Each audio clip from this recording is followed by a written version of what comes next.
नमस्कार, आपके साथ मैं हूं मीनाक्षी रजत और आप देख रहे हैं 4 का चक्रव्यूह। आपसे कहा जाए कि दुनिया अब एक विनाशकारी युद्ध की दहलीज पर खड़ी है तो इसमें कोई दो राय नहीं होनी चाहिए, क्योंकि मिडिल ईस्ट और रूस यूक्रेन युद्ध के बीच में अब एक और जंग की आहट एशिया में सुनाई देने लगी है, जो वॉर की आहट को और ज्यादा डरावनी बना रही है। दरअसल खबर यह है कि ताइवान को लेकर के चीन ने अपनी तैयारियां पूरी कर ली हैं और इसे जिनपिंग के उस डार्क प्लान का हिस्सा माना जा रहा है जिसे वे 2027 तक पूरा करना चाहते हैं। असल में चीन ताइवान को अपना कोर इंटरेस्ट यानी सबसे जरूरी मुद्दा बताता है और इसका सीधा सा मतलब है उस इलाके पर हर हाल में कब्जा। और इसी खतरनाक इरादे के साथ चीन ने ताइवान की घेराबंदी शुरू कर दी है। खबर यह भी है कि इस डार्क प्लान के तहत शी जिनपिंग की सेना 2027 तक ताइवान को अपने नियंत्रण में लेने की तैयारी कर रही है। इसके लिए ग्रे जोन वॉरफेयर की भी तैयारियां चल रही है। वहीं साल 2026 की शुरुआत के साथ ही चीन की भाषा बदलती हुई दिखाई दे रही है। बीजिंग की वार्षिक रिपोर्ट में पहले जहां ताइवान की आजादी का विरोध करने की बात होती थी, अब वहां क्रैकडाउन यानी कुचलने जैसे शब्दों का इस्तेमाल होने लगा है। इसके अलावा चीन इस समय ग्रे जोन वॉरफेयर का सहारा ले रहा है और इसका मतलब है कि बिना सीधा युद्ध छेड़े ताइवान को इतना थका देना कि वो घुटने टेक दे। इसके लिए जिनपिंग के द्वारा ताइवान की सीमा के पास लगभग रोज चीनी फाइटर जेट्स की तैनाती की जा रही है। साइबर हमले करके ताइवान के पावर ग्रिड और बैंक्स को ठप करने की तैयारी की जा रही है। और सबसे खतरनाक जो जिनपिंग के विस्तारवादी सोच को और ज्यादा मजबूत बनाता है वो इंफॉर्मेशन वॉरफेयर, यानी डिजिटल भ्रामक खबरों के जरिए ताइवान की जनता के बीच सरकार को लेकर के डर फैला दो। असल में 2026 के अपने रक्षा बजट में चीन ने भारी निवेश एआई और ऑटोनॉमस वेपन्स पर किया है। चीन का प्लान है कि अगर युद्ध होता है तो वो इंसानों से पहले हजारों ड्रोन्स और एआई संचालित मिसाइलों की स्वाम यानी झुंड भेजेगा, जिससे ताइवान के एयर डिफेंस सिस्टम को कुछ ही मिनटों में जाम किया जा सके। अमेरिकी इंटेलिजेंस की माने तो चीन 2027 की समय सीमा का इंतजार नहीं करना चाहता है, बल्कि वो 2026 में ही अपनी ताकत को इस स्तर पर ले जाना चाहता है कि अमेरिका भी दखल देने से पहले 10 बार सोच ले। लेकिन अब आप जरा ये सोचिएगा कि क्या ताइवान हाथ पर हाथ धरे बैठा रहेगा? तो इसका जवाब यह है कि ऐसा बिल्कुल नहीं होगा। ताइवान ने 2026 के लिए अपने रक्षा बजट में 23% से ज्यादा की बढ़ोतरी कर दी है। वहीं ताइवान पोर्क्यूपाइन स्ट्रेटजी माने शाही रणनीति पर काम कर रहा है और इसका मतलब है कि खुद के लक्ष्य को इतना मुश्किल बना देना कि हमलावर को भारी कीमत चुकानी पड़े। ताइवान अमेरिका से लंबी दूरी की मिसाइल्स, एंटीशिप मिसाइल्स, छोटे लेकिन घातक ड्रोन खरीद रहा है। ताइवान का मानना है कि अगर चीन को पहले 48 घंटों तक रोक पाए तो दुनिया की मदद उन तक पहुंच सकती है। अब आप सोच रहे होंगे कि ताइवान और चीन के बीच में जारी घमासान पर आखिरकार हम चर्चा किसकी कर रहे हैं? दरअसल ताइवान दुनिया का एक ऐसा देश है जिस पर अगर आज हमला होता है तो आपकी जिंदगी रुक सकती है। यकीन नहीं हो रहा, लेकिन यही सच्चाई है, क्योंकि दुनिया के 90% सबसे एडवांस सेमीकंडक्टर चिप्स ताइवान में ही बनते हैं, जो आपके स्मार्टफोन से लेकर के आपकी कार और मेडिकल मशीनों तक सब इसी पर निर्भर है। अगर चीन ताइवान की घेराबंदी करता है तो वैश्विक अर्थव्यवस्था को अरबों डॉलर का नुकसान होगा और महंगाई आसमान छूने लगेगी। यही कारण है कि अमेरिका के राष्ट्रपति और चीनी नेतृत्व के बीच लगातार हॉटलाइन पर बातचीत हो रही है, क्योंकि एक छोटी सी गलती पूरी दुनिया को तीसरे विश्व युद्ध की आग में धकेल सकती है। अब इस मुद्दे को लेकर के सवाल क्या है, इस पर हम आए, लेकिन उसके पहले चीन और ताइवान के बीच विवाद क्या है जरा वो भी जान लेते हैं। चीन और ताइवान के बीच यह संघर्ष आज का नहीं बल्कि सदियों पुराना है। चीन का दावा है कि ताइवान उसका एक अटूट हिस्सा है जिसे वो किसी भी कीमत पर हासिल करना चाहता है। चीन का दावा है कि 1683 के किंग राजवंश से वो जुड़ा हुआ है जब उन्होंने ताइवान पर जीत हासिल की। 1895 में चीन जापान युद्ध के बाद किंग राजवंश ने ताइवान को जापान को सौंप दिया था, जिसके बाद ये 50 साल तक जापानी उपनिवेश रहा है और 1949 के गृह युद्ध के बाद चीन की मुख्य भूमि पर पीपुल्स रिपब्लिक ऑफ चाइना बना, जबकि रिपब्लिक ऑफ चाइना की सरकार ताइवान चली गई। ताइवान आज एक स्वतंत्र देश की तरह काम करता है, जिसकी अपनी सेना, अपनी अर्थव्यवस्था है, लेकिन चीन इसे अपनी राष्ट्रीय नीति का हिस्सा मानता है। और इसे लेकर के जो सबसे बड़ा सवाल वो ये कि क्या चीन का डार्क प्लान एशिया के साथ दुनिया के लिए खतरे की घंटी साबित हो सकता है? इसी पर करेंगे चर्चा। लेकिन उसके पहले आपको बताती हूं कि ताइवान पर ड्रैगन की आखिरकार नजरें क्यों जाकर के टिक गई हैं। तो उसकी सबसे पहली वजह है semiconductor. Taiwan semiconductor manufacturing company बनाती है एडवांस चिप्स और अमेरिका 90% अपनी एडवांस चिप इन्हीं से लेता है, ताइवान से लेता है। दुनिया की 90% से ज्यादा एडवांस चिप्स का निर्माण ताइवान के अंदर ही होता है। कंप्यूटर, मिसाइल, फाइटर जेट्स के लिए ये चिप जरूरी होती है। आपके मोबाइल फोन के लिए भी ये जरूरी होती है। ताइवान की फैक्ट्रियों में तबाही से चीन को आर्थिक नुकसान भी होगा। चीन की मशीन और गैजेट्स में सेमीकंडक्टर चिप्स का इस्तेमाल होता है। हालांकि चीन भी कुछ हद तक इसका उत्पादन करता है। उनके पास भी रेयर अर्थ मटेरियल है। ताइवान के जरिए दुनिया में धाक जमाना चाहता है चीन चाहता है कि इनके पास जो चिप निर्माण करने की क्षमता है वो उस पर अपना अधिकार थोप दे। ताइवान की सीमा में अक्सर घुसपैठ करती है चीन की सेना। अमेरिका यूएस का ताइवान को साथ कैसे मिलता है? अमेरिका लगातार ताइवान को हथियार मुहैया करवाता है क्योंकि बदले में ये उनसे सेमीकंडक्टर चिप खरीदता भी तो है। ताइवान के पास अमेरिका का हिमार रॉकेट सिस्टम भी है। इसके बाद लंबी दूरी तक सटीक निशाना लगाने में हिमारस सक्षम है। अमेरिका ने ताइवान को ATACMS मिसाइल्स भी सौंपी हुई हैं। चीन के तट पर सैन्य अड्डों को तबाह करने में सक्षम है ये ATACMS मिसाइल्स। ताइवान की सेना के पास जेवलिन और होवित्जर है, वो इनका इस्तेमाल करते हैं, लेकिन ज्यादातर हथियार वो बाहर से लेते हैं अमेरिकी देशों से। चीन की सेना को समंदर के तट पर ही रोकने में सक्षम है, लेकिन चीन लगातार उसकी घेराबंदी करता है। चीन के लिए ताइवान की भौगोलिक स्थिति काफी अहम है और चीन ताइवान पर कब्जे से प्रशांत महासागर में एंट्री कर लेगा, इसलिए उसके लिए ताइवान बेहद महत्वपूर्ण है। अमेरिका के ग्वाम और हवाई जैसे ठिकानों के लिए व्यापार के रास्ते में यह सबसे बड़ी चुनौती हो जाएगी। दुनिया का एक बड़ा व्यापार रूट ताइवान स्ट्रेट से होकर के गुजरता है, इसलिए यह बड़ी मुसीबतें भी लेकर के आएगा। अब विवाद क्या है? चीन और ताइवान के बीच संघर्ष सदियों पुराना है। जैसा मैंने आपको बताया, इसकी शुरुआत चीन ताइवान को अपना हिस्सा मानता है।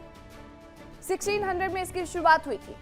किंग राजवंश ने ताइवान पर जीत हासिल की थी। दरअसल किंग राजवंश ने, चीन का दावा है कि 1683 के किंग राजवंश से ताइवान जुड़ा हुआ है क्योंकि उन्होंने इस पर जीत हासिल की थी।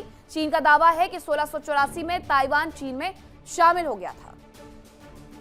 फुजियान प्रांत के तहत चीन में ताइवान शामिल हुआ था, इसलिए चीन इसे अपना ही हिस्सा मानता है, एक प्रांत की तरह। अब सवाल ये कि क्या चीन का डार्क प्लान दुनिया के लिए खतरे की घंटी है?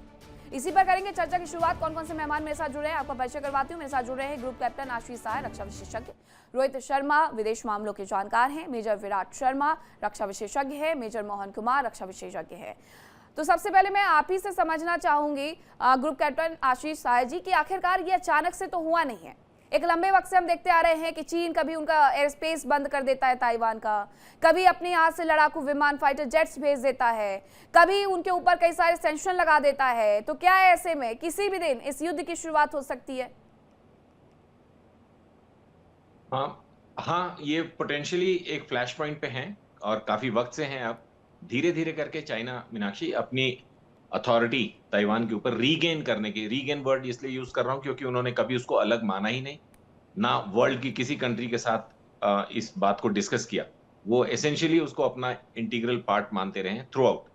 लेकिन बीच में जैसा कि हिस्ट्री बताती है कि अमेरिका ने जब प्रमोट करना शुरू किया ताइवान को, ताइपेई को के साथ कुछ डील्स करी और कुछ उनको सेल्स ऑफ वेपन, अमेरिका का तो बिजनेस डील हर जगह, तो सेल्स ऑफ वेपन करने की कोशिश करी और काफी प्रमोट करा to buy new weapon systems from America as a. तो अमेरिका को इसको डबल फायदे होते थे, तो बिजनेस देखता था और दूसरा कि इस जोन में American presence to counter China. तो इस वजह से इधर कुछ दिनों से, जब से साउथ चाइना सी एक्टिव हुआ है और चाइनीज एक्सपेंशन का एक जो थ्योरी है कि हम चारों तरफ हमारा ही ग्रिप रहे क्योंकि ये सारा इलाका हमारा है, including other small nation, island Nations in the area. तो उसकी वजह से चाइना अब एक-एक करके इनको ज्यादा रिक्लेम कर रहा है। Taiwan is one of them जिसको वो प्राइमरी फोकस में रखे हुए हैं क्योंकि वो हमेशा से सेकंड वर्ल्ड वॉर के बाद उनको कुछ अलग किया था, फिर 1979 एंड 80 में। लेकिन चाइना ने इसको कभी एक्सेप्ट नहीं किया। इवेंचुअली इंडिया ने भी कभी इसको रिकॉग्नाइज नहीं किया है एज अ नेशन। तो ये बोलना कि वो इसको इस साथ युद्ध करके लेगा, नहीं, वो स्ट्रेट अवे इसको एनेक्स कर सकता है। देखिए Meenakshi, there is no comparison between the two armies, I can say. Nations तो अलग-अलग बोल ही नहीं सकते क्योंकि हमने ताइवान को सेपरेट इंडिपेंडेंट नेशन कभी माना नहीं, इंडिया ने as a state, for that matter Pakistan इस सारे area all the world's major countries have never identified or recognized Taiwan as a separate country. तो इसलिए हमें एक बार ये देखना पड़ेगा कि चाइना के एक्सपेंशनिस्ट मूव के तहत जो बाकी के रीजनल पावर्स हैं साउथ एशिया सी के अगल-बगल, उनको रोकना, उनको बचाना, उनकी इंडिपेंडेंस को मैनेज करना या मेंटेन करना एक बात होती है और ताइवान के ऊपर चाइना का क्लेम को चैलेंज करना एक टोटली दूसरी बात हो जाती है। तो we have to be very careful about the subject before discussing. Meenakshi. Ji. Major Virat, लेकिन इसमें क्या अमेरिका कहीं पर दखल देगा? क्या अमेरिका की तरफ से ताइवान को वो सुरक्षा प्रदान करवाई जाएगी जैसा कि ताइवान को ये लगता है कि अमेरिका उसके साथ खड़ा हुआ है अगर उसे हथियार देता है तो? देखिए मीनाक्षी जी, ये बात तो क्लियर है कि अमेरिका खड़ा है ताइवान के साथ, और जिसे आप कहते हैं कि इनको रक्षा सौदे भी करता है और उसके साथ साथ में बहुत सारा सामान देता है। चाहे अभी आप देखिए 2026 में F-16V जो उन्नत जेट्स हैं वो उनको सप्लाई करने की बात है, जो पुरानी फ्लीट है इनकी ताइवान की उसको रिप्लेस करने की बात है। इसके अलावा बहुत सारा आपको आर्टिलरी और साथ में एयर डिफेंस वाला मैकेनिज्म जो है, वेपन प्लेटफॉर्म्स हैं, वो इनको देने की बात है। तो अमेरिका लगातार सपोर्ट करता है। उनका फॉरेन रिलेशंस एक्ट है FRA, उसके अंतर्गत यूएस पूरा इनको मदद करता है। देखिए जहां तक रिकॉग्निशन की बात है, ये बात सही है कि रिकॉग्नाइज नहीं करता, जनरली जो ज्यादातर देश हैं वो रिकॉग्नाइज नहीं करते ताइवान को। पर उसके अलावा आप ये देखिए, चाहे भारत ही हो, वीजा मिलता है लोगों को यहाँ से वहां जाने के लिए, और वहां पे भी इंडिया ताइवान एसोसिएशन काम कर रही है। वो एक एम्बेसी के तौर पे ही काम करती है, बस वो नाम एम्बेसी नहीं लिखते हैं। वहां पे मैं होके आया हूँ, इसलिए ये बात बिल्कुल सामने से बता सकता हूँ कि बहुत ही उन्नत देश है। आपने बात करी सेमीकंडक्टर चिप्स की, ये जो TSMC इनकी जो सबसे बड़ी कंपनी है जो वहां पे काम करती है, वो इतने जबरदस्त तरीके के चिप्स बना रहे हैं 2 नैनोमीटर से कम के, कि जिनको पूरी दुनिया में यूटिलाइजेशन है। और आपने जैसा बताया कि अगर लड़ाई होती है तो ये बहुत दुनिया के लिए घातक होने वाला है। आपको बताऊं, पिछले 2 से 3 महीने में 86,000 ड्रोन्स सप्लाई किए हैं ताइवान ने। इतना उन्नत देश है ये। और भारत में भी अपने डिफेंस के लिए हम लोग कई सारे ड्रोन्स यहाँ से इंपोर्ट कर रहे हैं। आपको ये बता के बहुत ही इंटरेस्टिंग बात है कि हमारे जो ड्रोन्स हैं उनमें चाइनीज चिप्स नहीं होने चाहिए, चाइनीज कंपोनेंट्स नहीं होने चाहिए, पर हम वही ड्रोन्स ताइवान से इंपोर्ट करते हैं। पूरा भरोसा है हमें।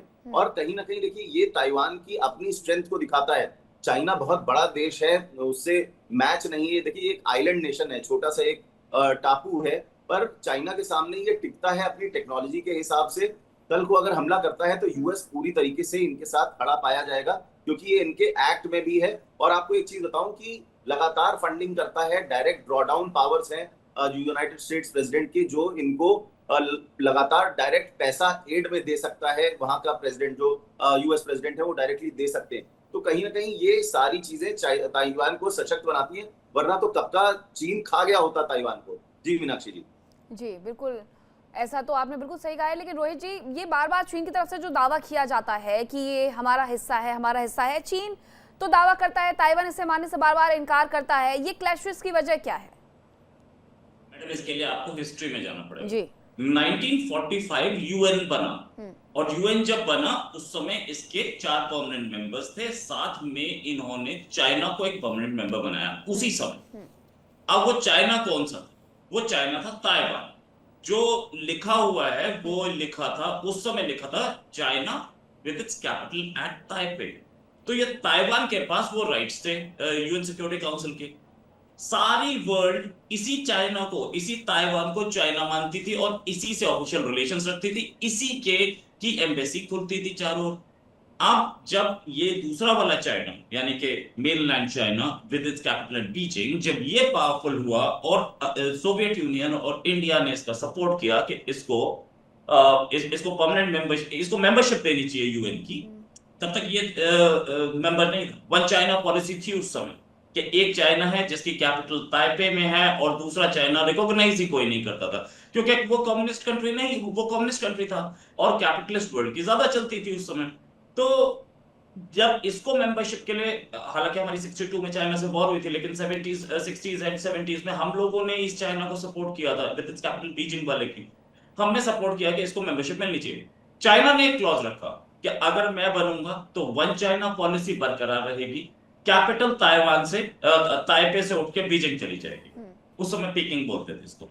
अब ये बात मान ली गई, ताइवान के लोग एक साइड से निकले, एक गेट से निकले, चाइना के दूसरे गेट से घुसे और जाके बैठे उसी सीट पे बैठे जहां पर ताइवान के बैठते थे। तो ताइवान अब भी या चाइना अब भी उसी वन चाइना पॉलिसी को चला।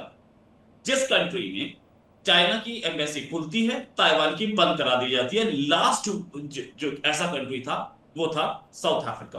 अब ये वन चाइना पॉलिसी ने चाइना ताइवान की इस वॉर को कंटिन्यू किया। इंटरनेशनली ताइवान कोई कंट्री नहीं अगर यूएन की माने, लेकिन यूएन होता कौन है बताने वाला। ऐसे 20 कंट्री जो कि यूएन के मेंबर नहीं और कंट्री हैं, एग्जिस्ट करते हैं, इसमें कोई शक नहीं।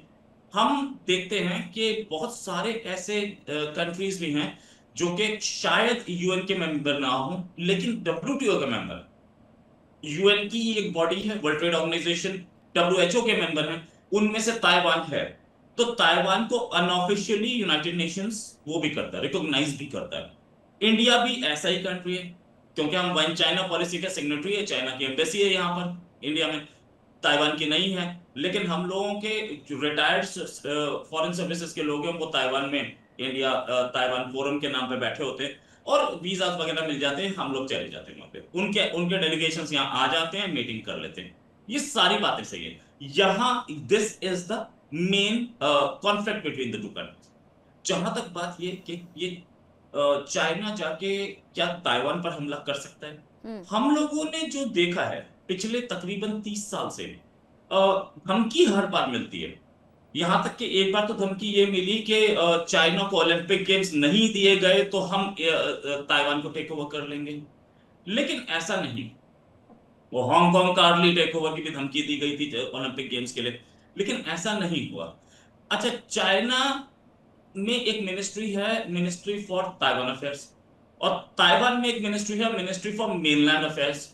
अच्छा, ताइवान अपनी मिनिस्ट्री को बोलता है मिनिस्ट्री फॉर मेनलैंड अफेयर्स। तो कहीं ना कहीं आप ये देखिए कि दोनों के दोनों अपनी इक्विलिब्रियम को बना के चलते हैं, लेकिन ये जो एग्रेसिव पोस्चर है, ये धमकी दी जाती है कि हम ताइवान को टेक ओवर कर लेंगे। ताइवान को टेक ओवर करने का कोई प्लान अभी तक चाइना का दिखा नहीं, हालांकि लॉन्ग टर्म प्लान्स हैं उनके, अभी नहीं दिख रहा है, शॉर्ट टर्म में कुछ नहीं दिख रहा है। नहीं, लेकिन उनकी जो तैयारियां हैं ना सर, वो बार बार ये बताती हैं कि कभी भी वो कोई एक तो बड़ा एक्शन ले सकते हैं, और अगर बड़ा एक्शन नहीं भी लेते हैं तो बार बार वो ताइवान को धमका करके, चेता करके रखना चाहते हैं कि हम पर आपका अधिकार नहीं है, अभी भी हमारा ही अधिकार आप पर है। वो बार बार ये साबित करने में लगे रहते हैं। मेजर मोहन कुमार, अगर ये ताइवान और चीन के बीच में संघर्ष देखने को मिलता है तो ये सिर्फ 2 देशों के बीच में संघर्ष रह जाएगा, ये पूरे क्षेत्र में फैल सकता है? कोई आएगा ताइवान के साथ खड़ा होने के लिए? देखिए मीनाक्षी, मेरी बात सुन पा रहे हैं जी? देखिए मीनाक्षी, जैसा कि रजत ने बड़ा अच्छा बोला है, I think I tend to agree with him. China और इनका रिलेशन बड़ा पुराना है और ये रिलेशन बहुत शुरू से ही जो है बड़ा डिसेप्टिव रिलेशंस रहे हैं। हमें थोड़ा सा ज्योग्राफी को भी समझना पड़ा। हिस्ट्री में रोहित शर्मा साहब ने बड़ा अच्छा बोला है, लेकिन मैं थोड़ी हिस्ट्री आपको, थोड़ी ज्योग्राफी भी बता दूं। चाइनीज़ की जो ताइवान के जो 2 आइलैंड है, जिनमें एक आइलैंड है उनका जिससे चाइना की दूरी सिर्फ 2 माइल्स है। आप समझ सकते हैं वो कितना क्लोज है चाइना के। जो इनका एक आइलैंड है जिनमेन और दूसरा आइलैंड है Matsu. Matsu is only 10 miles from mainland China. और ये दोनों मेन इनके वो आइलैंड्स हैं जहाँ से वो अपने सबसे ज़्यादा डिफेंस का जो एस्टेब्लिशमेंट है इन 2 आइलैंड के ऊपर ही होता रहा है। और दूसरी बात आ जाती है जो एक फॉर्मोसा रेजोल्यूशन है विच इज बाय अमेरिकन्स को, जो आइजनहावर ने, जो प्रेसिडेंट आइजनहावर को अमेरिकन कांग्रेस ने एक कंप्लीट फ्रीडम दे दी कि भाई आप ताइवान को डिफेंड करेंगे कम वोट में। तो उसी ये जो फॉर्मोसा रेजोल्यूशन है, ये शुरू से चाहे जो अमेरिकन पॉलिसी है उसको गाइड करता आ रहा है। और अभी भी मेरे ख्याल से आने वाले टाइम में जो है अमेरिका जो है चाइना के साथ अगर कोई इस तरह की लड़ाई होती है तो ताइवान को सपोर्ट करने के लिए हमेशा से तैयार रहेगा। दूसरी बात जो आपने अपने शुरू में जो बड़ी अच्छी बात बोली थी, वो भी मैं थोड़ा सा हाईलाइट कर देता हूँ कि at one point of time जो ताइवान है, दो एक छोटा सा कंट्री है, लेकिन इसके बावजूद दुनिया का सबसे ज्यादा, सबसे बड़ा foreign exchange, forex reserve Taiwan के पास होता था। आज भी जो है ताइवान का जो फॉरेक्स रिजर्व है, वो दूसरे या तीसरे नंबर पे है, जो उनकी इकोनॉमी को समझाता है, और जो उनकी इकोनॉमिक, जो उसका आर्थिक, जो उनकी धमक है दुनिया के ऊपर, उसको समझाता है। और देखिए, अगर ताइवान को कुछ भी होता है, anything going wrong in Taiwan is definitely affecting US, because US की जो इंडस्ट्री है वो उनके लिए रॉ मटेरियल जो है वो एक स्पेसिफिक, जैसे सेमीकंडक्टर्स वगैरह हैं जो कि उनकी बड़ी बड़ी मशीन्स के लिए रॉ मटेरियल की तरह इस्तेमाल किए जाते हैं। इस तरह का जो हाई टेक्नोलॉजी मटेरियल है वो ताइवान से ही निकलता है। सो ताइवान को, जैसा कि आपने बड़ा अच्छा सवाल किया, कि अगर ताइवान को कुछ भी होता है तो मेरे ख्याल से ये जापान और अमेरिका के लिए बहुत बड़ा डिजास्टर होगा।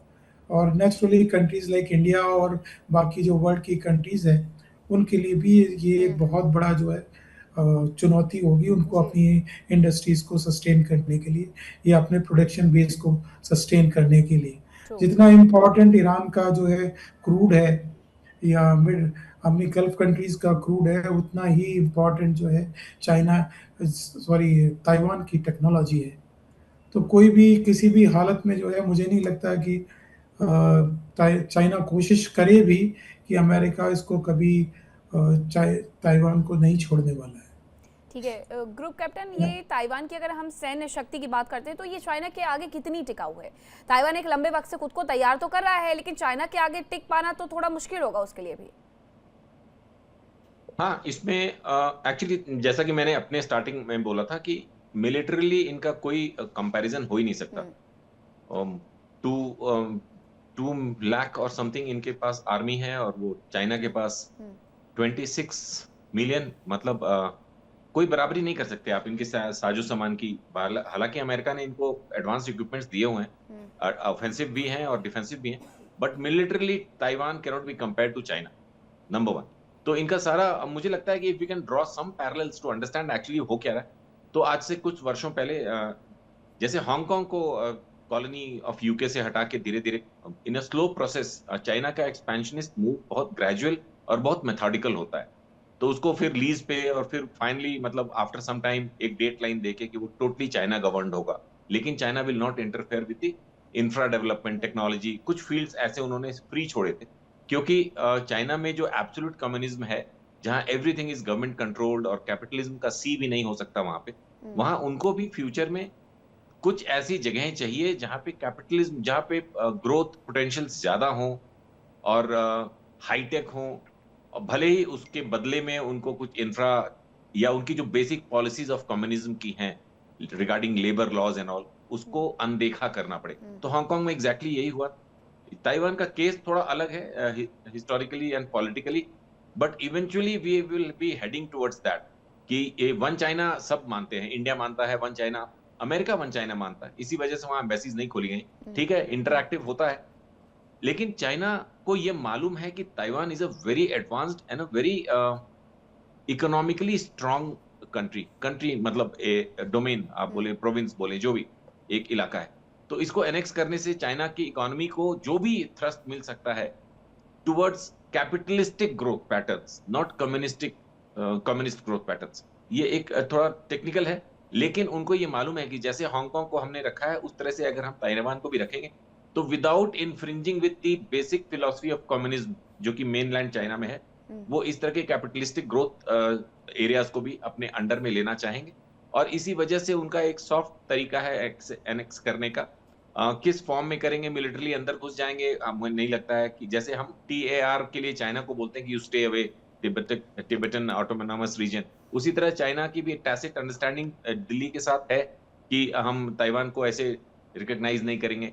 लेकिन ताइवान ग्रेजुअली पिछले 2 दशकों को अगर आप मैप करेंगी तो अपना इन्फ्लुएंस, अपना इंडिपेंडेंस, अपनी सॉवरेनिटी को धीरे धीरे स्ट्रांग कर रहा है।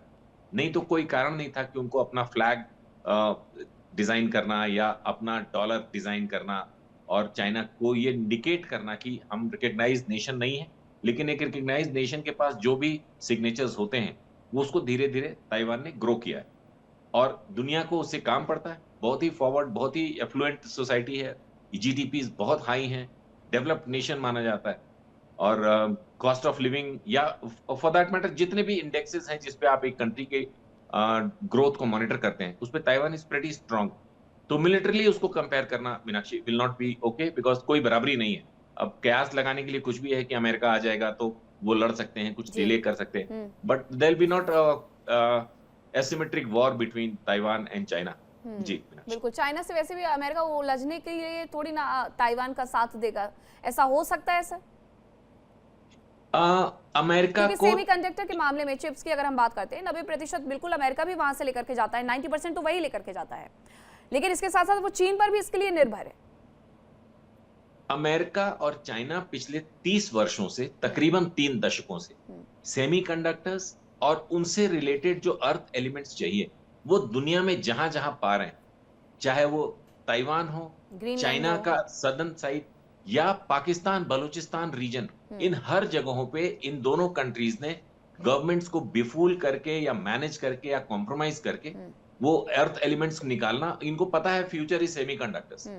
तो एक तरफ वो उसका रॉ मटेरियल कैप्चर कर रहे हैं ग्लोबली इंक्लूडिंग अफ्रीकन कंट्रीज, और दूसरी तरफ जहां इनके प्रोडक्शन स्किल्स हैं, जो इंफ्रा डेवलप्ड है, जो इंडस्ट्रीज ऑलरेडी हैं, वहां नो हाउ है, नॉलेज है, उसको अपने ग्रिप में रखने की दोनों कंट्रीज कोशिश कर। इसमें एक तरफ पाकिस्तान टाइप की कंट्रीज है जो सोल्ड आउट हैं, तो उनके पास कोई ऑप्शन नहीं है, उन्होंने पूरा का पूरा बलूच रीजन में चाइनीज कंपनीज को और अमेरिकन कंपनीज जो थ्रू कनाडा ऑपरेट करती हैं पूरा अपना अर्थ एलिमेंट्स ले जाने को बोला। ये ले जाते हैं, उसके बाद ये क्या करते हैं, जहां वहीं पे ताइवान का रोल, इस तरह की कंट्रीज का रोल जो बहुत एडवांस है इसको यूज करने में, इन मटेरियल्स को, उसको वो अपने क्लब में रखना चाहते हैं। अगर अपने ग्रिप में रखेगा ताइवान को अमेरिका, तो चाइना का जो डोमिनेशन है इन सॉफ्टवेयर, ब्लू चिप या सेमीकंडक्टर्स, उसको कहीं ना कहीं अमेरिका बैलेंस आउट कर पाएगा। मिलिट्री पावर के लिए मैं ऐसी बात नहीं मानता हूं साउथ चाइना। जी ठीक है रोहित सर, ये चीन अगर कब्जा करता भी है ताइवान के ऊपर तो वैश्विक अर्थव्यवस्था और सेमीकंडक्टर की सप्लाई पर उससे बहुत ज्यादा असर देखने को मिलेगा। क्या पूरी दुनिया में और पूरी दुनिया सिर्फ और सिर्फ ताइवान पर ही डिपेंड है सेमीकंडक्टर्स के लिए? ये बात तो सही है कि पूरी दुनिया ताइवान पे डिपेंडेंट है सेमीकंडक्टर्स के लिए, लेकिन ज्यादातर सेमीकंडक्टर्स जो हैं, पहली चीज के सेमीकंडक्टर्स जो बनते या वो चिप्स जो बनती है नैनो टेक्नोलॉजी वाली, एक अर्थक्वेक भी आ जाए तो वो चिप खराब हो जाती है। तो उसे बनाना ऐसी जगह पड़ता है उसकी चिप्स को जहां पर अर्थक्वेक या जरा सा भी मूवमेंट ना हो। बड़ा 1 इंच का भी 1000 पार्ट की वो टेक्नोलॉजी होती है, बहुत बहुत ही 1 इंच मतलब आप सोचिए 1 मिलीमीटर का भी 1000 पार्ट हो, जितनी लेवल पे वो काम होता है। तो उसकी मैन्युफैक्चरिंग ताइवान में कम और लाओस, वियतनाम, चाइना यहाँ सब है, पहली चीज। दूसरी चीज ये कि क्या ताइवान को टेक ओवर करने की प्लानिंग है चाइना की? लॉन्ग टर्म में भले ही होगी, अभी नहीं है। उसे पता है कि एक न्यूक्लियर वॉर सामने खड़ी। अच्छा, ताइवान चला भी जाता है चाइना के पास तो अमेरिका को क्या, कोई फर्क नहीं पड़ता। लेकिन अमेरिका इस हेगेमनी को नहीं जाने देगा। अमेरिका की थिंकिंग ये है कि ताइवान गया तो we lost the battle. Taiwan एक बड़ी economy, no doubt about it, बहुत बड़े फॉरेन एक्सचेंज रिजर्व्स हैं वहां पे। सेमीकंडक्टर चिप्स ही नहीं, वहां से और भी बहुत सारे काम चलते हैं, इंटेलिजेंस के काम चलते हैं। साउथ चाइना सी का पूरा जो हिसाब किताब है वो चलता है। साउथ चाइना सी पे चाइना अपना आधिपत्य मानता है, ये मानता है कि हमारा एरिया है। ताइवान, फिलीपींस, वियतनाम, लाओस, ये कंट्रीज ना हो तो वो ले ही जाए। तो ताइवान एक ऐसा मोहरा है, या बोले ताइवान एक ऐसी जगह है जहां से अमेरिका उस पे नजर रखता है। तो और सेकेंडली एक बड़ी इकोनॉमी है सेमीकंडक्टर्स में, एक बहुत बड़ा नाम है सेमीकंडक्टर्स, वर्ल्ड के 80% 90% वो ही दे रहा है। तो उसकी टेक्नोलॉजी को इंडिया लाने की कोशिश की गई, बातचीत अब भी चल रही है। गुजरात में हम लोगों ने सेमीकंडक्टर का पार्क लगाया, अगर वो यहाँ पे लगाता है तो it will be very good. वो भी चाह रहा है। अच्छा, कुछ सेमीकंडक्टर्स ताइवान जो है, या बोले तो ताइवान की बहुत बड़ी मैन्युफैक्चरिंग चाइना में है, तो दोनों इंटरडिपेंडेंट भी हैं इकोनॉमीज। ताइवान की बड़ी मैन्युफैक्चरिंग चाइना में होती है और चाइना में होकर के वो मेड इन ताइवान नाम से चली जाती है। ये चीज भी सोचनी पड़ेगी। अब ताइवान को अपने फायदे के लिए या अपनी डिफेंस के लिए क्या क्या दिया गया है, आप बोलिए तो पूरी अमेरिकन मशीनरी उतर पड़ी है। F-16 दिए हुए हैं, मिसाइल्स दिए हुए हैं, सब कुछ दिया हुआ है, सारा ताइवान का 100% मिलिट्री हार्डवेयर जो है अमेरिका से आता है। तो वो एक अमेरिकन मिलिट्री हार्डवेयर का बायर भी, ये भी एक रीजन है कि अमेरिका उसको बहुत तगड़ा सपोर्ट करता है। बहुत सारे रीजन है, इसलिए उसका इंटरेस्ट है। ताइवान पे अभी हमला होने जा रहा है, ये हमला तब नहीं हुआ जब नैन्सी पेलोसी वहां लैंड, अमेरिका की कांग्रेस की चेयरपर्सन वहां लैंड की, इसका मतलब दोनों कंट्रीज के बीच में ऑफिशियल रिलेशंस बन गए सीधे सीधे। हालांकि नहीं बने हैं, हालांकि चाइनीज एम्बेसी वहां पे ऑपरेट कर रही है वॉशिंगटन में, लेकिन कोई भी अगर हाई रैंकिंग, अगर इंडियन प्राइम मिनिस्टर ताइवान जा रहे हैं तो लगेगा ना, स्टैंप लगेगी, और ऑफिशियल विजिट पे जा रहे हैं तो इसका मतलब ऑफिशियल रिलेशंस बन गए। और क्या ऑफिशियल रिलेशंस होते हैं? तो नैन्सी पेलोसी वहां लैंड की तो इसका मतलब क्या है? तो ऑफिशियल रिलेशंस ही हैं लगभग। तो ये अच्छा, जो अमेरिका रिलेशंस है, काफी नैन्सी पेलोसी गई थी तो उसके बाद चाइना काफी नाराज भी हुआ था। रिलेशंस बनाने जा रहे हो क्या? ऑफिशियल रिलेशंस ना होते हुए भी ऑफिशियल रिलेशंस से ज्यादा बेटर रिलेशंस है दोनों कंट्रीज के बीच में। ऑफिस इंडिया के भी कुछ वैसे ही हैं। जब हमें नेताजी सुभाष चंद्र बोस की फाइल्स ढूंढनी होती है तब तो हम साफ बोलते थे नहीं, हमारे तो कोई ऑफिशियल रिलेशंस नहीं ताइवान से। अदरवाइज ताइवान से हमारे सारे रिलेशंस चल रहे हैं, उनके डेलीगेशन से इंडिया आ रहे हैं, हमारे डेलीगेशन वहां जा रहे हैं, और क्या चाहिए।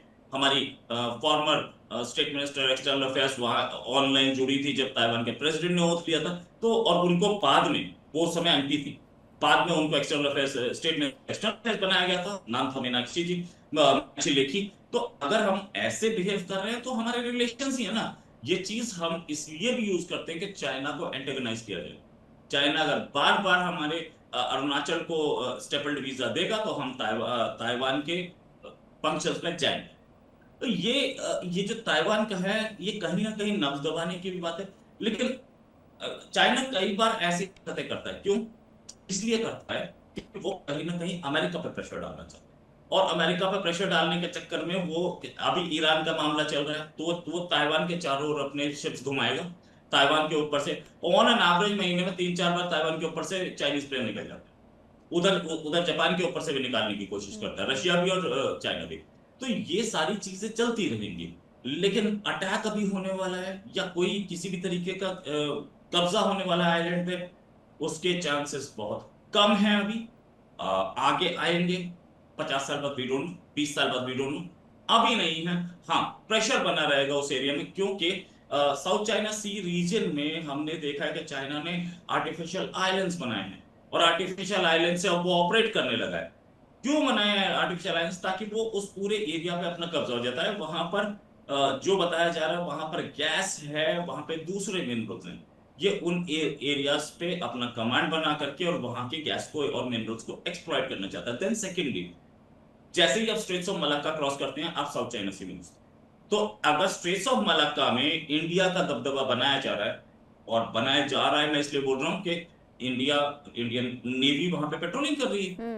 तो इंडियन नेवी अगर वहां पेट्रोलिंग कर रही है तो चाइना की सबमरीन निकले या चाइना के शिप निकले, हमारी निगाहों में आता है, हम उसके ऊपर नजर रख सकते हैं। और ये आज से नहीं है, ये 20 साल से हमारे ऊपर 20 साल पहले प्रेशर था कि ऐसे कीजिए। हमें कोस्ट गार्ड ने मना कर दिया था, तो हमारी नेवी कर रही है, तो हम उधर पेट्रोलिंग कर रहे हैं। अगर हम पेट्रोलिंग कर रहे हैं तो हम वो तो पेट्रोलिंग हमारी कर ही रहे हैं, हम तो नजर रखना भी पड़ता है कई बार। लेकिन ये जो मेजर विराट, चीन की तरफ से लगातार वहां पर ड्रिल की जाती है, चीन लगातार अपना शक्ति प्रदर्शन करते रहता है, तो ये सिर्फ शक्ति प्रदर्शन होता है या फिर वो असली युद्ध की तैयारियां भी करते जा रहा है ताइवान के साथ? देखिए, असली युद्ध की तैयारी वो मेजर विराट से चाहूंगी मैं जवाब, सॉरी। मीनाक्षी, देखिए कहीं ना कहीं ये पूरा एक दबाव बनाने का प्रयास है चीन का ताइवान के ऊपर। और ये जो जितनी भी मिलिट्री ड्रिल्स होती हैं, जिनको एक्सरसाइजेज आप कह रहे हैं, ये वहां पे पास में करते हैं, तो कहीं ना कहीं ताइवान के लिए भी दिक्कतें खड़ी होती हैं, उसको अपने जेट स्क्रैम्बल करने पड़ते हैं। देखिए, वॉर ऑफ एट्रिशन है ना। आपने बोला कि एसिमेट्रिक वॉरफेयर, हर तरीके से चीन दबाव बनाना चाहता है, और कहीं ना कहीं उसमें चाहे वो साइबर तरीके से अटैक करना हो, चाहे वो इस तरीके की ड्रिल्स करनी हो जिससे जो ताइवानीज लोग हैं वो परेशान हो, इस तरीके की चीजें करते हैं। आपको बताऊं कि इन्होंने, जो ताइवानीज लोग हैं, उन्होंने अपने अंडरग्राउंड शेल्टर्स, बॉम्ब शेल्टर्स लगातार बना के रखे हैं। उसकी भी ड्रिल वो लगातार करते हैं ताकि कल को अगर हमला होता है तो वो सेफ रहें, तैयार रहें। एक इंटरेस्टिंग बात आपको यहाँ बताना चाहूंगा कि पिछले 18 साल से भारत ने किसी भी तरीके से रीअफर्म नहीं किया है वन चाइना पॉलिसी। ये बात 2008 में आखिरी बार भारत ने कही थी। उसके बाद से भारत ने कभी भी किसी भी जॉइंट स्टेटमेंट में ये नहीं कहा कि हम वन चाइना पॉलिसी में ताइवान को आपके साथ देखते हैं। जी। ये बहुत ही रोचक बात है।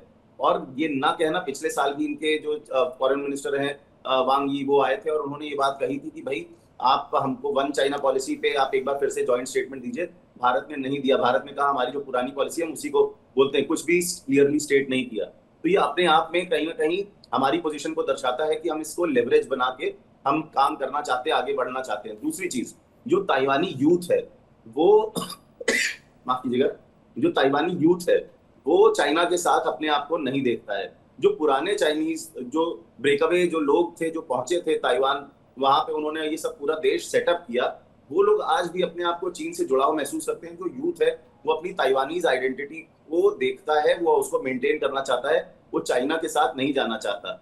ये बात बिल्कुल ही क्लियर है। वहां पे आप बात करेंगे आपको समझ में आएगा कि वो लोग नहीं है चाइना के साथ खड़े। वो ये कहते हैं हम युद्ध नहीं चाहते, पर हम चाइना के साथ जाना भी नहीं चाहते। देखिए, आपने पॉर्क्यूपाइन स्ट्रैटेजी की बात करी थी। हमला अगर चीन करता है तो हमला अपने आप में बहुत कठिन होगा, और अगर वो वहां पे हमला कर भी लेता है तो कब्जाना इतना कठिन हो जाए कि ये पॉर्क्यूपाइन स्ट्रैटेजी सफल हो जाए। देखिए, अगर अमेरिका नहीं खड़ा होता आज की डेट में ताइवान के साथ, तो कब का हमला हो गया होता और कब्जा कर लिया गया होता। इसमें कहीं कोई शक नहीं है कि यूएस की ही वजह से ये जो हमला है वो बचा हुआ है। चाइना भी अगले साल 100 साल के पीएलए जो इनकी फोर्स है उसके 100 साल हो जाएंगे। शी जिनपिंग भी कहीं ना कहीं अपने आप को इतिहास में देखना चाहते हैं, अपना नाम चाहते हैं कि भाई वो प्रेसिडेंट थे जिन्होंने ताइवान को अक्वायर किया। तो कहीं ना कहीं उस इतिहास में जाने के लिए आपको इंडिविजुअल एम्बिशन भी देखना पड़ेगा। और ये लगातार अभी जो चेंजेस आए हैं, जो रिपोर्ट्स आ रही हैं, उसमें लगातार चीन कह रहा है कि हम ऐसे नहीं तो वैसे ताइवान को हम अपने साथ कर ही लेंगे। वन चाइना की तो बात करता ही, पर कहता है कि 2049 से पहले ताइवान हमारा हिस्सा होगा। और अगर वो किसी भी तरीके का लड़ाई की बात करता है या युद्ध की बात करता है तो हम उसको हथियाएंगे, कुचल देंगे वहां के जो भी मिलिट्री एसेट्स है। तो कहीं ना कहीं आपको देखना पड़ेगा कि लड़ाई की बात लगातार हो रही है, बातचीत, डिस्कशन, ये सब सारी चीजें हैं। अगले साल क्या होता है, अगले 5 साल में क्या होता है, ये आने वाला वक्त बताएगा। बट कहीं ना कहीं शी जिनपिंग ये जरूर चाहते हैं कि वो पूरे आइलैंड को कैप्चर करें। बहुत ही उन्नत, बहुत ही जिसे आप कहते हैं जो इनका जीवन स्तर है वो बहुत ही उच्च कोटि का है। मेनलैंड चाइना उसकी बराबरी नहीं कर सकता है। इतना जिसको आप कहते हैं टेक्नोलॉजिकली अपग्रेडेड जीनी कोएफिशिएंट, जिसमें आप देखते हैं कि लोगों के बीच में असमानताएं कितना है, बहुत कम है। और वहां पे जो लिविंग स्टैंडर्ड है बहुत हाई है। तो Taiwan is not just a country. अभी आपको एक और बात बताऊं, मुंबई में 2 साल पहले इन्होंने एक और कॉन्सुलेट खोला है, और वहां पे रिटायर्ड आईएफएस ऑफिसर्स नहीं, सर्विंग आईएफएस ऑफिसर्स हमारे इंडिया के वहां पे काम कर रहे हैं। मेरे ही बैचमेट्स हैं। जब मैंने आईएएस की परीक्षा क्वालिफाई करी उसके बाद जो मेरे ही बैचमेट्स हैं वो वहां पे पोस्टेड है और बहुत अच्छा काम कर रहे हैं। और वहां से लेके भी आते हैं वो जिसे आप कहते हैं बिजनेसेस को लेके आ रहे हैं। भारत में बहुत सारे बिजनेस एस्टैब्लिश हो रहे हैं। ताइवान बहुत सारे आपको जो आप कहते हैं स्कॉलरशिप्स है वो हमारे बच्चों को दे रहे हैं। वो सब वहां पे 6-6 महीने, 7 भर के लिए बुला रहे हैं। लगातार इन सब चीजों पे काम चल रहा है। और मैं बिल्कुल क्लियरली ये कह सकता हूँ कि ताइवान ने अपनी एक डिस्टिंक्ट आइडेंटिटी बनाई हुई है। वो आप उसको चाइना से इक्वेट मत करें। बहुत हाई लिविंग स्टैंडर्ड है, बहुत हाई लेवल ऑफ कॉम्पिटेंस है ताइवानीज लोगों को। और हमारे प्लेयर्स हैं डिफेंस के, वो भी वहां से बहुत सारा साजो सामान लेके आ रहे हैं, क्योंकि कहीं ना कहीं हमें विश्वास है कि वो चाइनीज शिप्स नहीं है, किसी तरीके का हमारा स्पाइंग नहीं हो रही है। तो आप ये मान के चलिए मीनाक्षी जी की भारत ही खड़ा है कहीं ना कहीं ताइवान के साथ। लगातार उसने नहीं कहा है कि वन चाइना पॉलिसी में हम विश्वास करते हैं, पिछले 18 साल से तो नहीं कहा है। तो ये हम लेवरेज के तौर पे भी इस्तेमाल कर। जी बिल्कुल सर, ये ठीक है। मेजर मोहन, अभी जो स्थिति बनी हुई है खास तौर पर जब हम देख रहे हैं, तो भारत अपने आप को एक मजबूत रणनीतिक दावेदार के तौर पर क्या यहाँ पर पेश कर रहा है? खास तौर पर जो दक्षिण चीन सागर है उसे लेकर के, जैसा अभी बताया भी गया था रोहित जी की तरफ से कि भारत लगातार वहां पर, हमारी नेवी लगातार आंखें गड़ा करके बैठी हुई कि आखिरकार चल क्या रहा है। तो एक मजबूत रणनीतिक हिस्सेदारी या भारत की भी इसमें नजर आती है उस लिहाज से? मेजर मोहन जी, अनम्यूट करिएगा सर प्लीज। देखिए मीनाक्षी, मुझे नहीं लगता है कि जहाँ तक भारत का प्रश्न है कि भारत किसी भी तरीके से सिर्फ मॉरल सपोर्ट के अलावा किसी तरह एक तरीके से चाइना के साथ इन्वॉल्व होना चाहेगा। साउथ चाइना सी वाली स्थिति में सर समझना चाह रहे थे जरा। नहीं, आपकी बात बिल्कुल सही है, पर मैं एक आपको इसमें ये फैक्ट ही बता दूं कि जो ताइवान का सबसे बिगेस्ट पार्टनर जो है, ट्रेडिंग पार्टनर, वो मेनलैंड चाइना ही है। तो मुझे नहीं लगता है कि चाइना जो है अपने मेनलैंड पार्टनर, जो उसके मेन उसका पार्टनर है, जो आप कि कितनी बड़ी इकोनॉमी है ताइवान, और उसका अगर मेन पार्टनर ही मेनलैंड चाइना है, तो आप समझ सकते हैं कि दोनों के बीच के रिलेशंस कितने बड़े हो सकते हैं, कितना उसका वॉल्यूम कितना बड़ा हो सकता है। और अगर फर्स्ट क्वार्टर की बात करें, फर्स्ट क्वार्टर में जो है जो इंपोर्ट है, ताइवान का इंपोर्ट है, वो ही 38% इंक्रीज हुआ है, जो फर्स्ट क्वार्टर की अगर हम बात करें। और जो चाइना को जो इंपोर्ट एक्सपोर्ट जो कर रहा है Taiwan, that is also around 28% improve हुआ है। तो जिस तरह मुझे लगता है कि चाइनीज का बहुत ज्यादा डिपेंडेंसी है ताइवान की इकोनॉमी के ऊपर, वो डेफिनेटली चाहेंगे कि ताइवान उनके साथ मिले, बट मुझे नहीं लगता कि कोई भी वो इस तरह का एक मिस एडवेंचर करना चाहेंगे, मिलिट्री मिस एडवेंचर करना चाहेंगे ताइवान को लेकर। क्योंकि अगर उन्होंने कोई मिलिट्री मिस एडवेंचर किया तो डेफिनेटली ये उनकी इकोनॉमी के लिए भी खराब होगा और उनकी इंटरनेशनल रेपुटेशन के लिए भी खराब होगा। ठीक है, ग्रुप कैप्टन, क्या क्वाड की इसमें कोई महत्वपूर्ण भूमिका हो सकती है? इंडिपेंडेंट, हाँ, क्वाड का अभी as of now Taiwan focus कोई there is no process going on. लेकिन आपने जो प्रीवियस सवाल पूछा, मैं उसमें थोड़ा सा सप्लीमेंट करना चाहूंगा। इंडिया का साउथ चाइना पे कितना इन्वॉल्वमेंट होगा? नेवल एक्सरसाइजेस होती हैं, एक्सटेंड करती हैं, और हमारा IOR, इंडियन ओशन रीजन के बारे में हमारी एक बहुत मेजर फिलॉसफी पिछले 10-15 सालों में डेवलप हुई है, to have a safeguard against Chinese expansion. क्योंकि वो IOR रीजन को, और उधर ऊपर लैंड की बात करें तो CPEC, तो एक पूरा आर्क बना के इंडिया को घेरने की पॉलिसी, एक उस पे प्रोसेस चल रहा था कि दोनों तरफ से हमें लैंड से और वाटर से घेर दिया जाएगा, जो भी हमारे इंटरनेशनल ट्रेड्स होंगे इस रास्ते से वो चाइना के ग्रिप में हो। तो इसको काउंटर करने के लिए इंडियन नेवी ने अंडर द गवर्नमेंट क्लियरेंस काफी वहां पेनिट्रेशन किए हैं, हमने एक्सपैंड किया है, और इसी वजह से हमने हर कुछ दिनों पे एक मिलान करके जो हम करते हैं इंटरनेशनल नेवल शोज, ताकि इसमें हमारा दबदबा बना रहे। Talking only of Taiwan, Taiwan पिछले 10 वर्षों में खास करके special efforts of government of India, जिनकी अगेन कुछ फॉरेन पॉलिसीज काफी अच्छी चेंजेस हैं उसमें, Taiwan has agreed to not only do business in India but also do transfer of technology, TOT। उन्होंने महाराष्ट्र में, कर्नाटका में, यूपी में, गुजरात में जो अपने चिप्स के फैक्ट्रीज लगाने शुरू किए, उसमें ये नहीं है कि सिर्फ असेंबली लाइंस हैं, उसमें R&D भी है, जो कि एक बहुत मेजर है। अदरवाइज आप देखें सोनी, सैमसंग, एनवीडिया, जितने भी इंटरनेशनल जायंट्स हैं, वो इंडिया को आमतौर पे असेंबली हब तक रखते हैं, R&D बाहर रखते हैं। यहाँ पे चीजें आएंगी और असेंबल हो जाएंगी क्योंकि लेबर चीप है, इंफ्रा सस्ता है। लेकिन Taiwan is one of them. जब अभी गवर्नमेंट का स्टैंस चेंज हुआ है to let India also grow in R&D sector, ताकि हमारा अपना साइंस बेहतर हो, ना सिर्फ असेंबली लाइन, लेबर लाइन, तो उसमें ताइवान ने TOT की हुई है, और इसको बरकरार रखना चाहिए विदाउट ऑफेंडिंग चाइना, बिकॉज हमारे भी चाइना के साथ इंटरेस्ट हैं इन तिब्बत रीजन, इन नॉर्थ ईस्ट, कि जहां पे चाइना कैन ट्रबल। तो पीसफुल कोएग्जिस्टेंस के हिसाब से मुझे लगता है कि अभी जो हमारी पॉलिसी है, मेजर साहब ने ठीक कहा कि हमने पिछले 10-15 सालों से वन चाइना पे कोई बयानात नहीं दिए, बट पॉलिसी चेंज का भी कोई इंडिकेट हमने नहीं किया, क्योंकि हम इसको एज अ पॉइंट रखना चाहते हैं, जो आगे हमें कोई ट्रेड ऑफ करना पड़ेगा चाइना के साथ, तो हम ताइवान की तरफ से भी कुछ बोल सके, और उनका जो भी हमें टेक्नोलॉजिकल एडवांटेज लेना है वो हम अभी ऑलरेडी काफी हाई स्पीड पे गेन कर रहे हैं, including Taiwan coming to state like Uttar Pradesh, जहां पे कोई सोच नहीं सकता था, greater Noida and Lucknow and all those places. जी मीनाक्षी।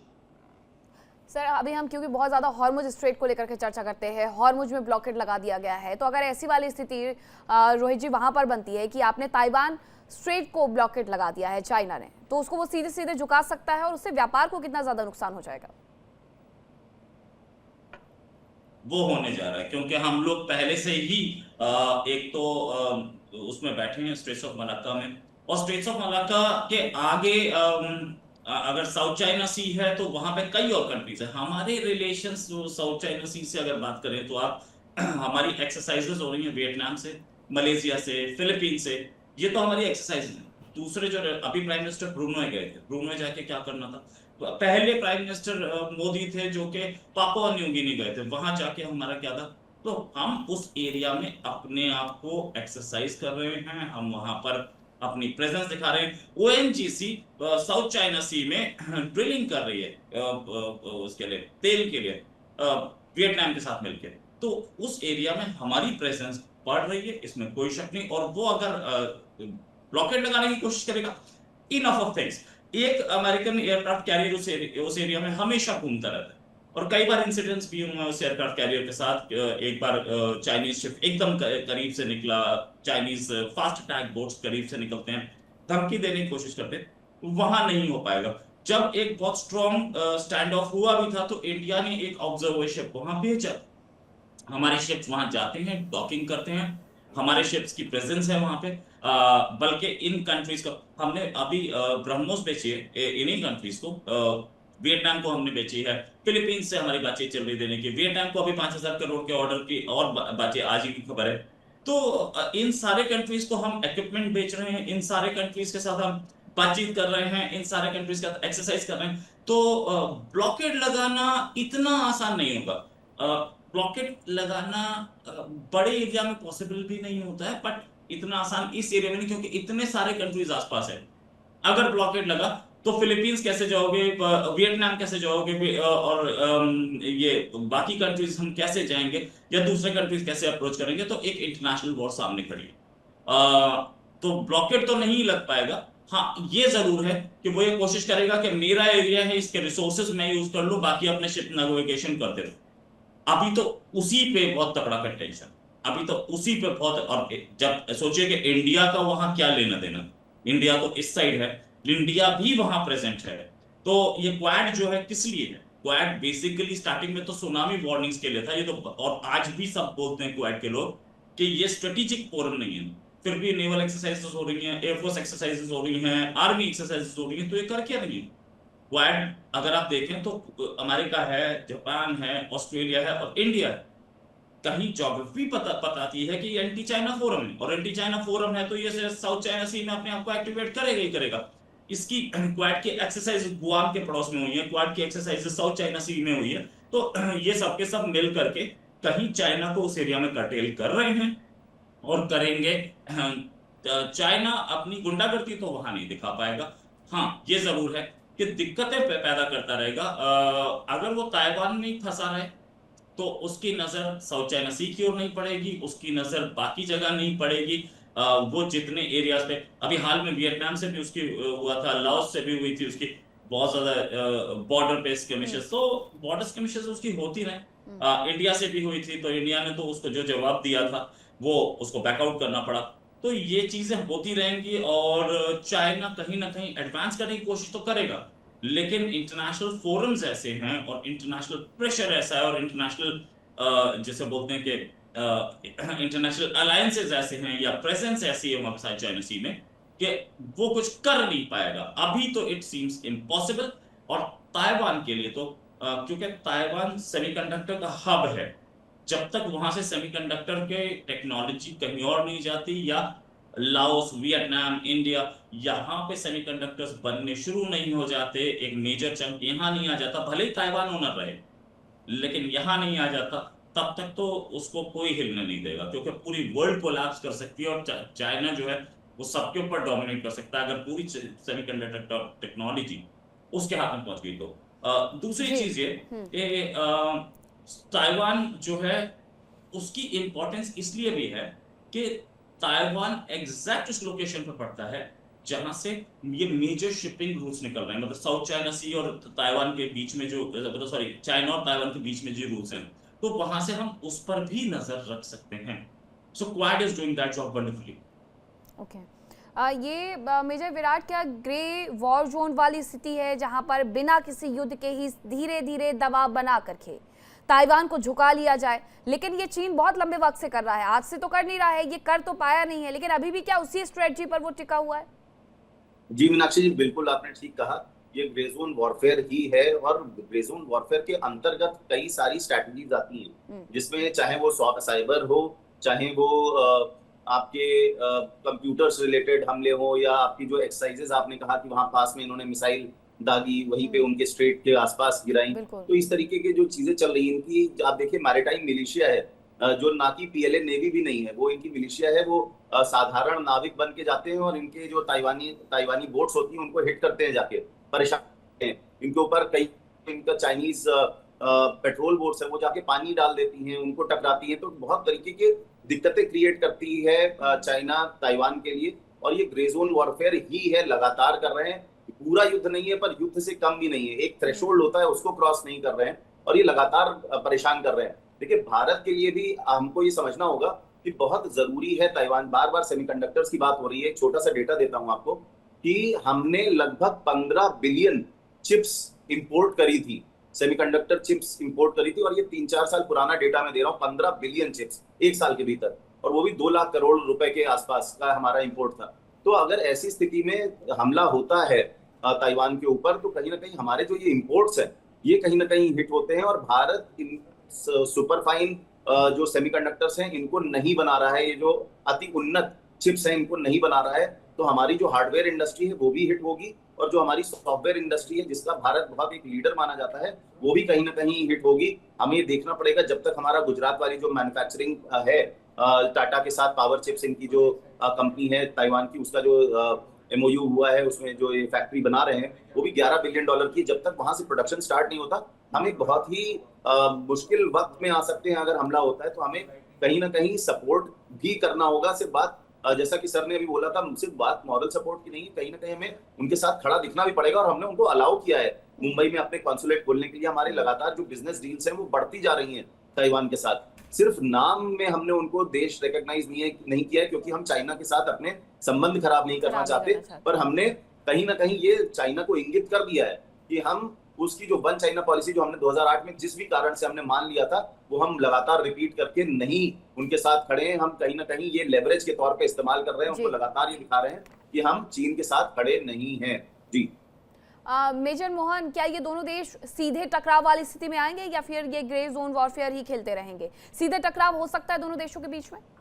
मीनाक्षी, मुझे नहीं लगता कि सीधा टकराव होगा। देखिए पहले भी 1950 ऑनवर्ड जब मेनलैंड चाइना ने ROC दैट इज ताइवान इसके ऊपर अटैक किया था, तो उनकी लड़ाई तकरीबन 20 साल तक तकरीबन चलती रही थी, और फिर भी लेकिन कोई इस तरह का कोई मेजर ऑफेंसिव लॉन्च नहीं किया था, but they keep attacking each other for 20 long years, जब तक कि US का ने इंटरवीन नहीं किया था। हाँ, ये जरूर डर जरूर है कि जिस तरह 1958 में US ने लेबनान के ऊपर जो इंटरवेंशन किया था उसका फ़ायदा चाइना ने उठाया था, और उसका फ़ायदा उठा के उन्होंने अटैक करने की कोशिश की थी ताइवान के ऊपर। लेकिन मुझे लगता नहीं है कि उस तरह का फ़ायदा कोशिश, देखिए चूँकि अमेरिका इस वक्त ईरान वार में बुरी तरह से फंसा हुआ है, हो सकता है उसका फ़ायदा और चाइना उठाना चाहता हो, ये बिल्कुल एक जायज़ सी स्ट्रेटजी है, पर मुझे लगता नहीं है कि वो ऐसा करेंगे, क्योंकि ये उनके इकोनॉमिक इंटरेस्ट के लिए भी अच्छा नहीं है, और पॉलिटिकली यस थोड़ा बहुत हो सकता है कि अपनी पॉलिटिकल इंटरेस्ट को लुक आफ्टर करने के लिए वो छोटा मोटा इस तरह कर सकते हैं, but I personally I'm not seeing any major military offensive against mainland Taiwan. ठीक है ग्रुप कैप्टन, ये इंडो पैसिफिक में शक्ति संतुलन को बदल सकता है अगर ये टकराव सीधा सीधा कभी देखने को मिल जाएगा तो?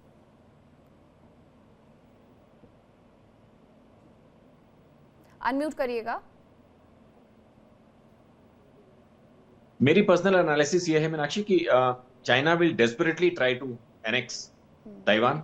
आज करें, 5 साल बाद करें, 10 साल बाद करें, या ग्रेजुअल तरीके से करें, दे विल नॉट, वहां का बिजनेस मॉडल और वहां का गवर्नेंस मॉडल चेंज नहीं करेंगे, लेकिन वहां की प्रॉफिट शेयरिंग, टेक्नोलॉजी शेयरिंग और अपने keeping them under Chinese umbrella, इसकी डेफिनेटली कोशिश करेंगे। इसका क्या मेथोडोलॉजी होगा at this stage we can not comment, क्योंकि मिलिटरीली वो चाहे तो कुछ ही समय में एनेक्स कर सकते हैं और उसके बाद लड़ाई चलती रहेगी दो देशों के बीच में। ताइवान का उसमें ज्यादा से नहीं होगा, जैसा कि मैं लगातार मेंटेन कर रहा हूं, देयर इज नो कंपैरिजन। लेकिन ताइवान का annexation by China is a very likely scenario, और इसीलिए ये जरूरी है कि कुछ इंटरनेशनल फोरम्स, कुछ मेजर नेबर्स इस बात को बरकरार रखें कि ताइवान के साथ इंडिपेंडेंट बायलैटरल ट्रेड्स चलती रहें, कॉन्सुलेट्स खुलें या कुछ अदर एसोसिएशंस के नाम पे, ताकि उनकी ब्रीदिंग स्पेस बरकरार रहे, उनकी टेक्नोलॉजी ट्रांसफर बरकरार रहे, उनका रेवेन्यू मॉडल बरकरार रहे, before they face a direct challenge from China for annexation. वो कैसे होगा इसके बारे में अभी कहना थोड़ी जल्दी होगी। ठीक है रोहित जी, जरा ये भी बताइएगा कि भारत क्या अनौपचारिक तौर से अपने रिश्तों को ताइवान के साथ मजबूत करते जा रहा है, जितना आप लोगों ने एनालिसिस किया उससे तो यही लग रहा है। देखिए, हाँ, ये बात तो माननी पड़ेगी कि ताइवान से रिश्ते हम ही मजबूत नहीं कर रहे, सब कर रहे हैं। हाँ। अमेरिका भी कर रहा है, सब कर रहे हैं। तो ताइवान से रिश्ते मजबूत करना मजबूरी भी है सबकी, जरूरत भी है। हाँ, जरूरत भी, क्योंकि अब क्या, मैं जिस टेक्नोलॉजी से आपसे बात कर रहा हूँ, इसमें कितनी जगह सेमीकंडक्टर्स यूज हुए किसी को नहीं पता। आपके ऑफिस में कितनी जगह वो चिप्स लगी हैं, और मेरे कंप्यूटर्स में, मेरे फोन में, मेरे मोबाइल में कितनी जगह चिप लगी है, और ये सारी चिप्स वहीं से ही आ रही हैं। तो हम रिलेशंस भी रखेंगे, वहां से टेक्नोलॉजी भी लेंगे, नो डाउट। लेकिन एक चीज बहुत जरूरी है, अच्छा, सेमीकंडक्टर्स की जितनी चिप्स बन रही है ना, वो बन कहीं और रही है, ताइवान की कंपनीज हैं। तो ये इंडिया आए या लाओस आए या वियतनाम आए, थाईलैंड आए, ये भी जरूरी है, ये बाहर निकले टेक्नोलॉजी। अच्छा, ये टेक्नोलॉजी बनाने की मशीन्स बेल्जियम में बनती है, तो वो तो बाहर है चाइना के रीच से। लेकिन ताइवान जो है वो ये सब बनाता है। और अभी एक केस आपने देखा होगा कि वो हमास ने पेजर्स का ऑर्डर किया था, जो पेजर्स फट गए थे, जिसमें बॉम्ब लगाए गए थे, वो पेजर्स भी ताइवान ने बनाए थे, क्योंकि उसमें टेक्नोलॉजी और बने वो ताइवान सारे का हंगरी रोल थे। बहुत अहम हो जाता है इस लिहाज से। सर माफी चाहूंगी, यहीं पर आपको रोक रही हूँ, वक्त इतने की इजाजत देता है। बहुत धन्यवाद आप सभी का मेरे साथ चर्चा के हिस्सा बनने के लिए। रुक रहे हैं छोटे से ब्रेक के लिए, कहीं मत जाइएगा, खबरों का सिलसिला लगातार जारी है। इंडिया डेली अब आपके स्मार्ट टीवी पर भी मौजूद है। इंडिया डेली 24/7 आप इनसाइड प्लेटफॉर्म पर लाइव देखें।